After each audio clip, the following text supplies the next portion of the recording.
Hi, it's Alex Davis from resolvegb.com.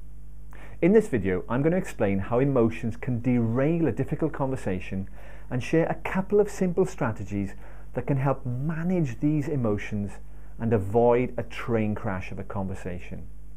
This is the second of the three most important characteristics you'll need in order to present your side of the story in a difficult conversation. Every good mediator will be familiar with this expression: emotions buried alive never die.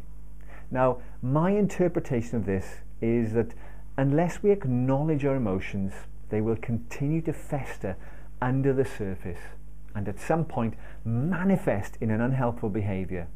It will result in us saying or doing something that we might later regret but not front up to. Now, I call this phenomenon brain flatulence, because the toxic odor of a comment said in the heat of the moment can linger for longer than we care it to. We can all suffer from this, and we become increasingly susceptible to it when we're in stressful or high pressure situations, just like a difficult conversation. Emotions can behave like they're in a pressure cooker, and if we let the pressure build up, it's going to blow at some point. It could be that you get mildly irritated by something someone says and you let it go because you don't want to make a big deal of it. But then they say something else, and gradually mild irritation turns into frustration, which then turns into anger. And when eventually you do react, it can seem like a disproportionate response to the other person. There are two important things you can do to get a handle on your emotions and make sure they don't sneak up on you and catch you out. First, you need to be clear in your mind how the other person's actions had an impact on you. When you're having a difficult conversation, it's important that you are able to articulate clearly how the other person's actions left you feeling and how you're feeling in the moment when you're having the conversation. Secondly, it's vital that you own your feelings.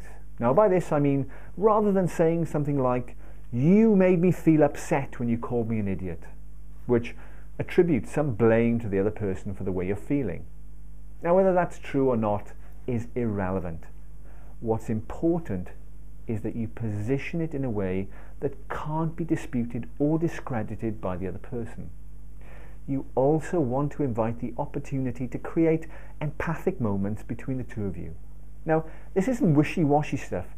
It's about having a meaningful conversation where you improve each other's understanding and create a learning conversation.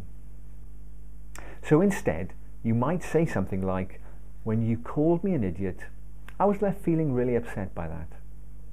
It's a subtle difference, but one that will be really helpful.